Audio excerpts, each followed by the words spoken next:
15 Weird Facts About F Troop, 1965.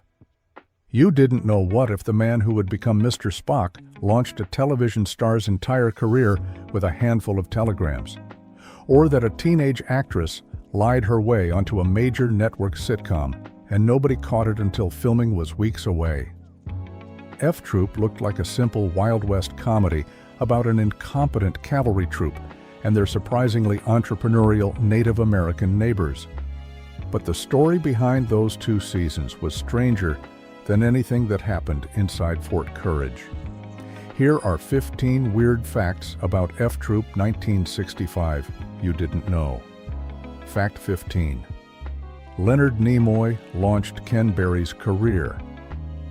Before Ken Berry became the lovably catastrophic Captain Wilton Parmenter on F Troop, he crossed paths with someone who would later become one of the most recognizable faces in science fiction history. During Berry's time in the United States Army, he served in the Special Services Division, which handled entertainment for troops at posts and officers' clubs around the country. His commanding sergeant during that period was Leonard Nimoy, still years away from playing the most logical character in television history. Nimoy had already been working his way into the entertainment industry and understood how it functioned.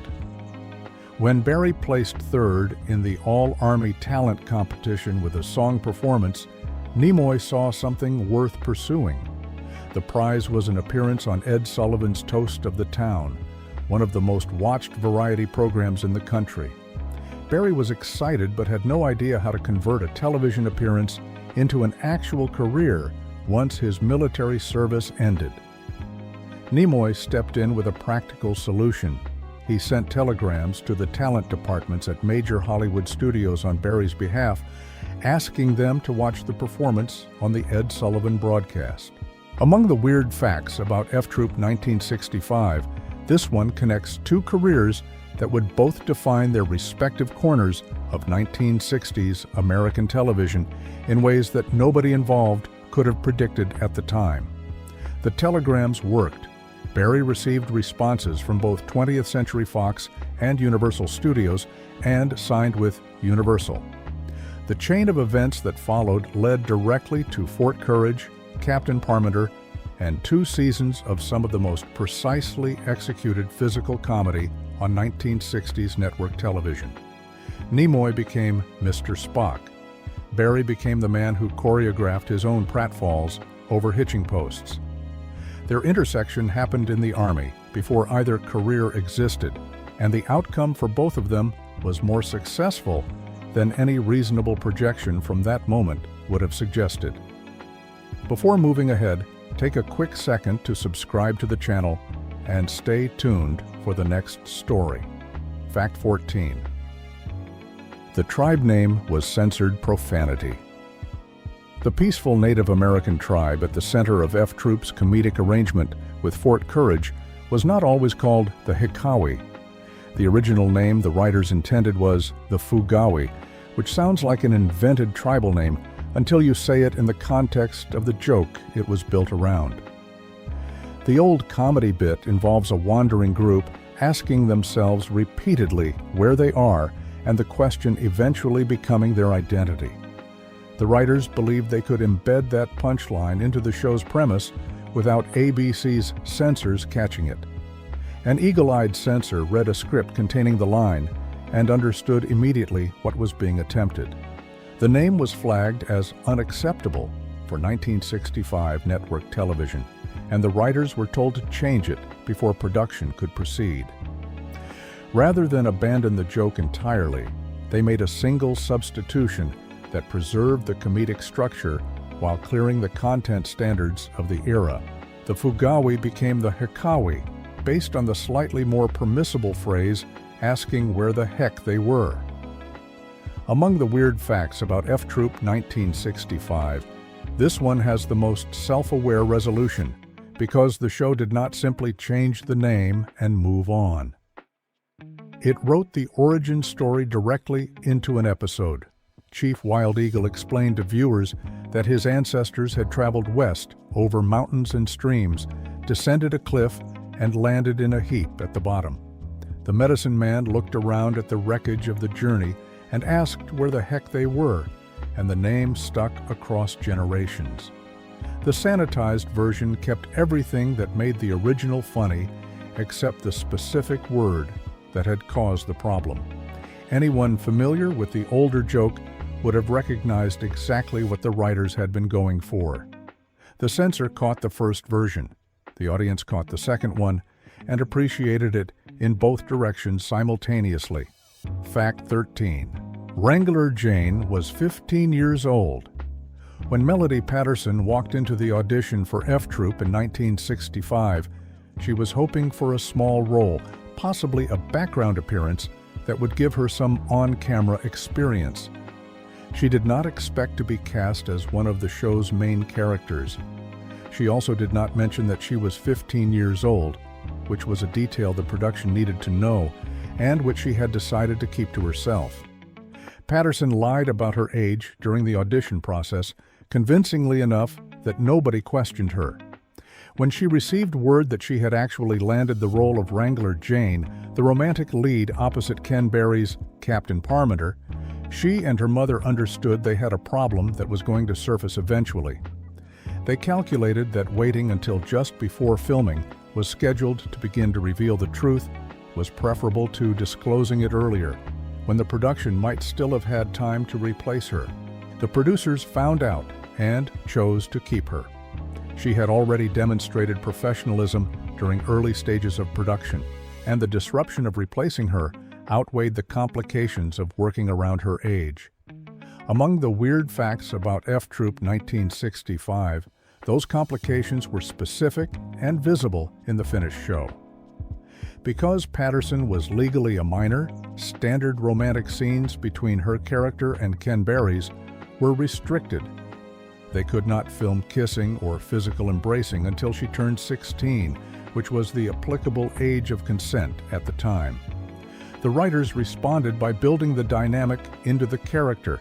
Jane became the pursuer, while Parmenter remained perpetually oblivious, always responding to her advances with his signature deflection about not doing this in front of the men.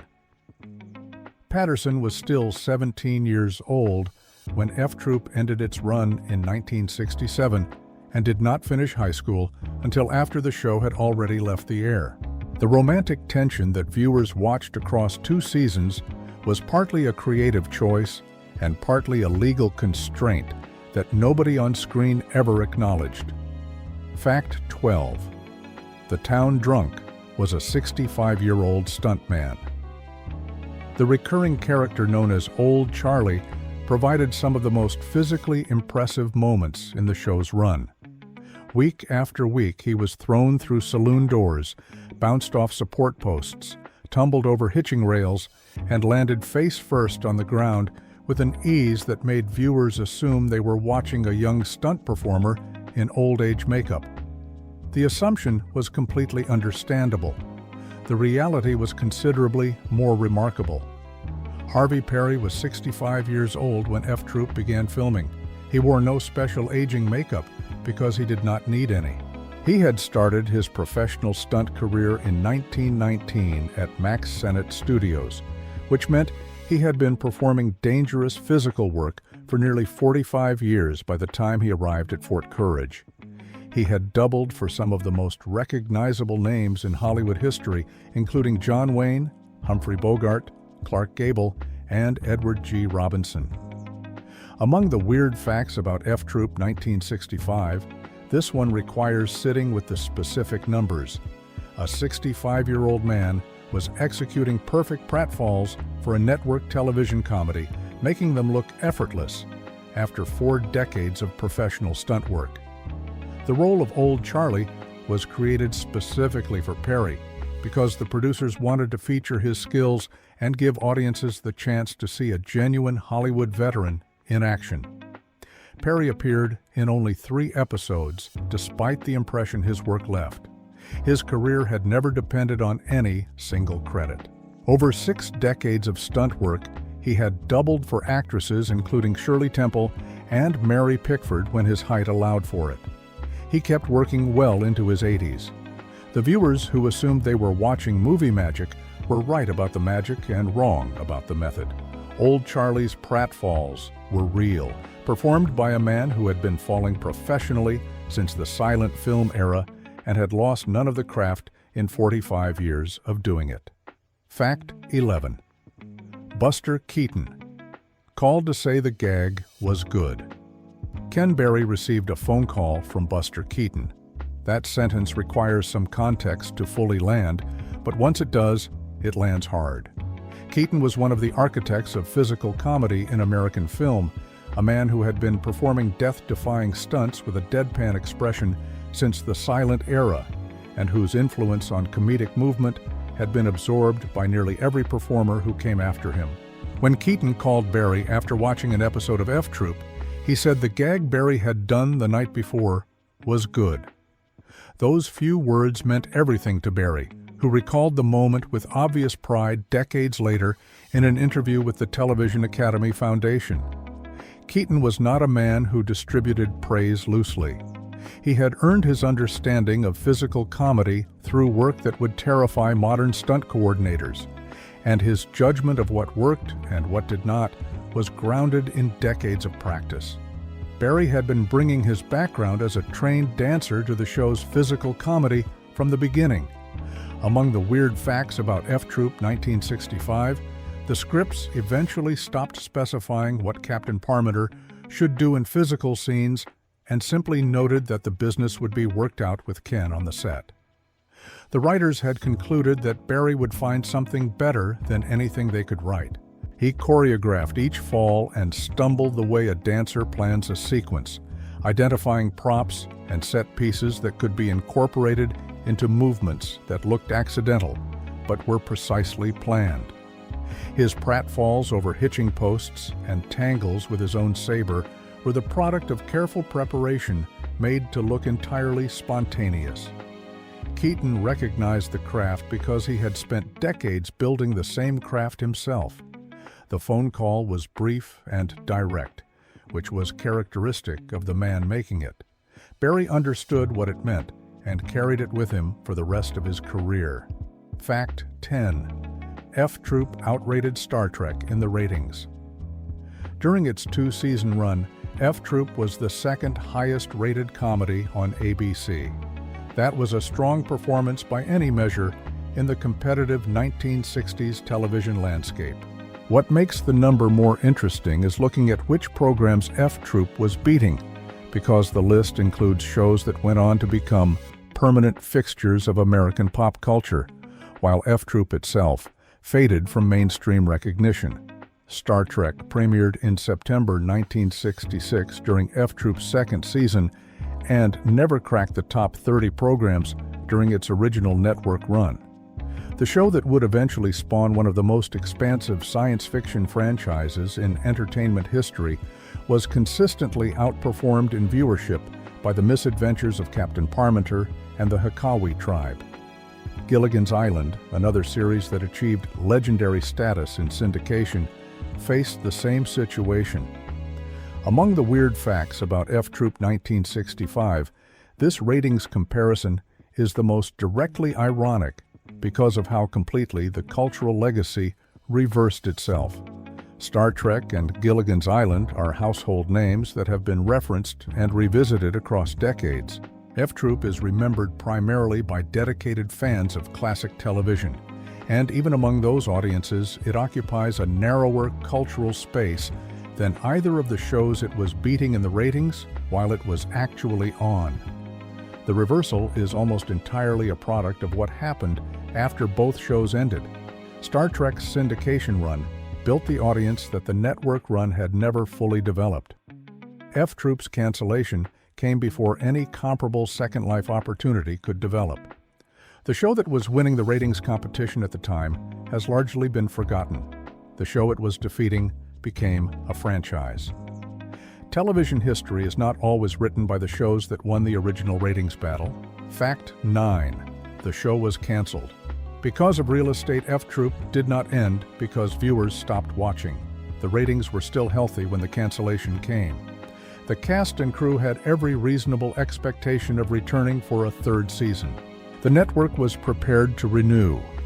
What ended the show had nothing to do with any of that. Warner Brothers was sold to 7 Arts in November of 1966. The new owners evaluated the studio's operations with the priorities of a company that had just made a major acquisition and was looking at assets and costs rather than creative output. What they saw was an outdoor Western set occupying a substantial portion of the Warner Ranch that was being used exclusively for a single half-hour comedy series. That math did not work for them, regardless of what the rating showed. Among the weird facts about F Troop 1965, the specific cost concern that producer William Orr later confirmed was the color production expense. The first season had been filmed in black and white. When the show switched to color for season 2, production costs increased meaningfully.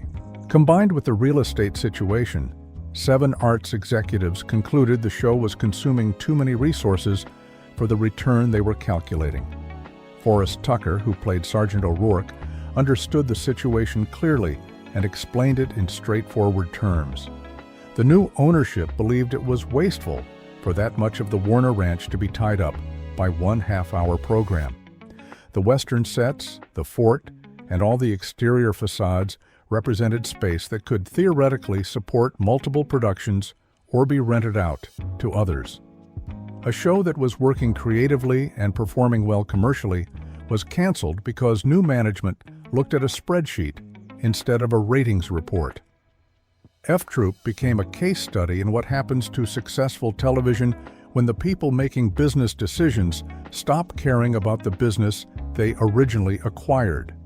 Fact 8. The lookout couldn't see, and the show made it his whole identity. Private Vanderbilt held the most important surveillance position in Fort Courage. As the official lookout, he was responsible for spotting approaching threats and alerting the garrison in time to respond. According to Corporal Agarn's accounting of the situation, Vanderbilt's vision measured 20/900 in each eye. That number means he was essentially legally blind with or without his thick eyeglasses. The Army had assigned its least qualified person to its most visually demanding role, and the show built an entire recurring comedic identity around the consequences. The most frequently cited example involves 2 Native American warriors in full feather headdresses approaching the fort gates without challenge. Vanderbilt allowed them to pass without concern. When questioned about why he had waved them through, he explained calmly that he had thought they were turkeys. The misidentification ran in both directions. Actual flocks of turkeys approaching the fort could send Vanderbilt into a full alarm response, sending the garrison scrambling for a threat that was entirely composed of birds. Among the weird facts about F Troop 1965, Vanderbilt's professional history before the Army made his assignment even more absurd once it was revealed. He had worked as a bustle inspector in a dress factory. The skill set involved in that occupation had no obvious application to military observation from an elevated platform. His responses when asked from the tower what he could see in the distance became their own category of running joke. A question about approaching riders might receive an answer, declining a second cup of coffee. The conversation and the question had nothing to do with each other, which meant Vanderbilt had not understood the question at all. The cannon gag intersected with Vanderbilt's situation regularly. When the fort's malfunctioning cannon fired off target and struck the support leg of the lookout tower, Vanderbilt came down with the structure. A man who could not see what he was supposed to be watching also could not predict when his tower was about to collapse beneath him. Fact 7. The captain won his rank by sneezing. Captain Wilton Parmenter's origin story is one of the most elaborately absurd backstories in 1960s television. He was a private in the Quartermaster Corps during the final days of the Civil War, which meant his assignment involved supply logistics rather than combat. On the day that changed his life, his task was to ride out and retrieve the commanding officer's laundry. This errand would have been completely forgotten by history if Parmenter had not developed a sneezing fit on the way. A group of Union soldiers heard the sneezes from nearby and interpreted them as an order to charge. Believing they were responding to a direct command from an officer, they launched an attack that turned the engagement and contributed to a Union victory at Appomattox, effectively ending the war. Because everyone present believed Parmenter had intentionally ordered the charge, he was designated a war hero and given the nickname the Scourge of Appomattox. Among the weird facts about F Troop 1965, the ceremony where he received his first medal added a layer to the absurdity that the writers clearly enjoyed constructing. His father, who was also his commanding officer, accidentally pricked him with the pin while attaching the medal to his uniform. The injury qualified Parmenter for a Purple Heart, making him the only soldier in recorded history to receive a Wound in Action commendation for being stabbed by the award he was simultaneously receiving for bravery. The Army promoted him to captain and assigned him to Fort Courage, which the Secretary of War privately acknowledged was the military's most useless outpost. The assignment was understood internally as the Army finding somewhere to put a man whose reputation demanded recognition and whose actual capabilities demanded isolation. Parmenter had no idea about any of this framing. He arrived at Fort Courage understanding himself to be a decorated hero placed in command of an important post. The men at that post understood the situation considerably more accurately than their commanding officer did. Fact 6. Ken Berry choreographed every pratfall himself. Ken Berry's background before F Troop was as a trained song and dance performer. He had spent years developing the kind of precise physical control that professional dancers build through sustained practice, the ability to know exactly where his body was in space at any moment, and to move through it with intention that looked effortless from the audience's perspective. When the show's writers discovered what Berry could do with that background, they stopped trying to script his physical moments in detail. F Troop scripts began including a notation for scenes requiring Captain Parmenter to do something clumsy or comedic. The note said that the business would be worked out with Ken on the set. This gave Berry complete creative authority over how those moments were constructed, with the writers trusting him to find something better than anything they would come up with at a desk. Among the weird facts about F Troop 1965, Berry's process for developing these sequences was the same process a choreographer uses to build a dance. He would walk the set looking for objects he could incorporate, planning sequences that combined his dancer's body awareness with the specific comic timing the character required.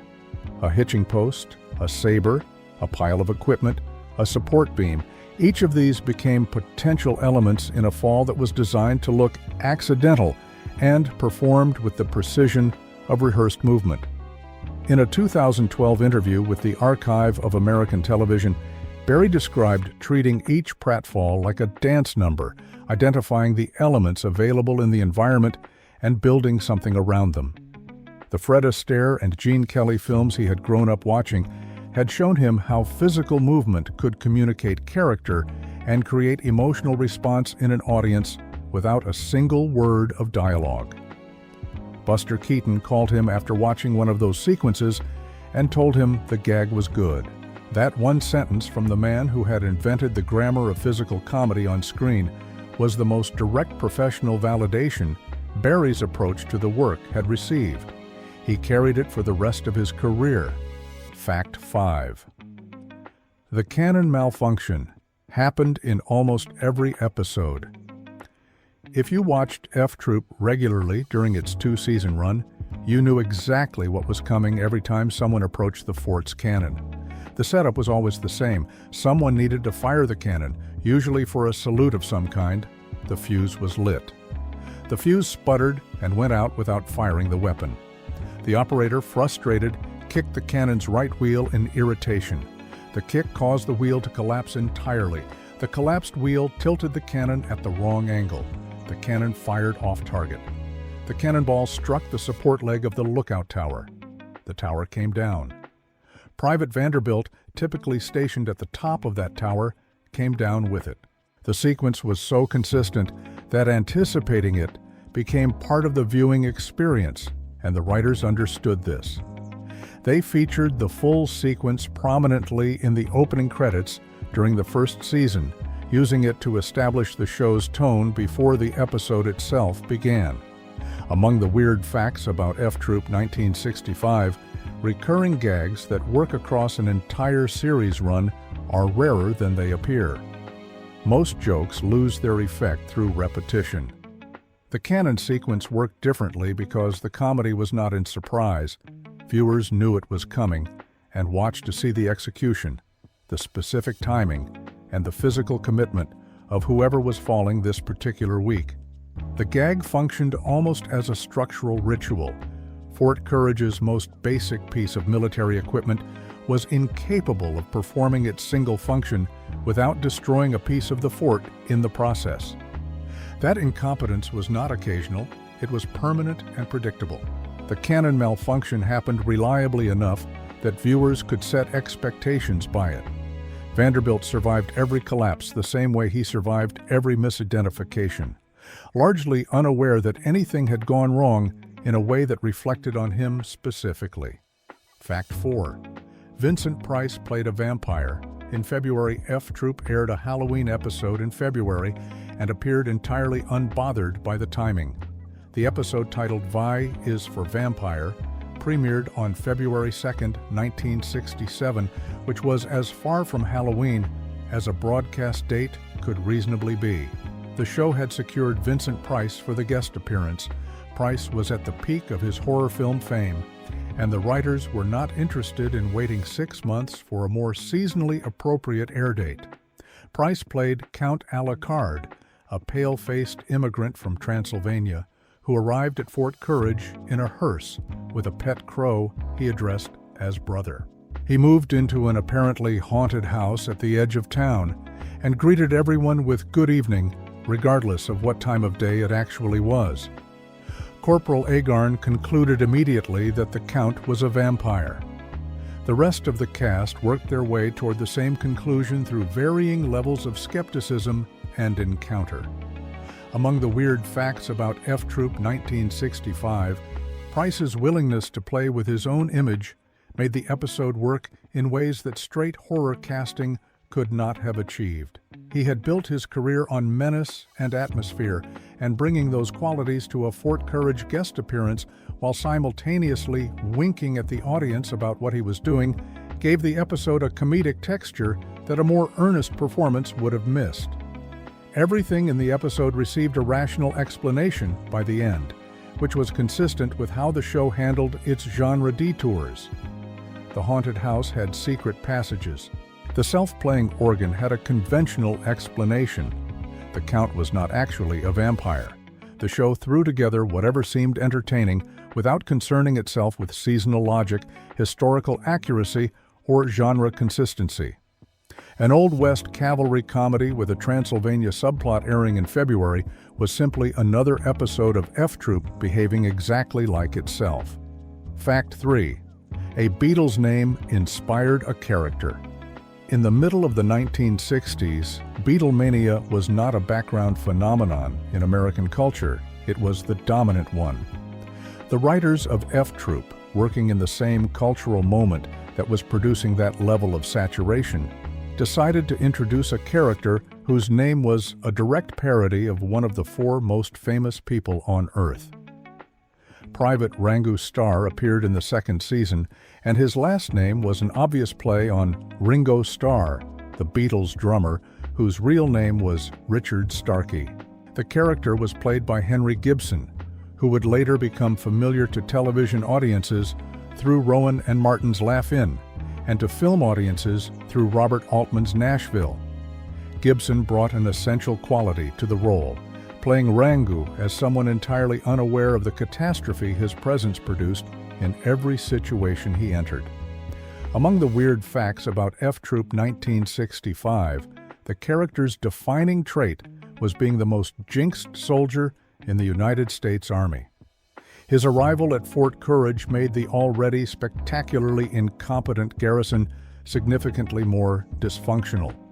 Accidents and mishaps multiplied around him the way weather systems multiply around certain atmospheric conditions. The writers gave two different origin explanations for the curse across his two appearances, which added a layer of internal inconsistency that felt appropriate for the character. The Ringo Starr reference would have landed immediately with viewers in 1966 and 1967, when the Beatles were the most talked about cultural presence in the country. Ringo Starr, as a name, required almost no decoding for an audience that was living in the middle of the phenomenon being referenced. Gibson played the character's obliviousness with complete commitment, which was the right approach. Ringo was not troubled by what followed him.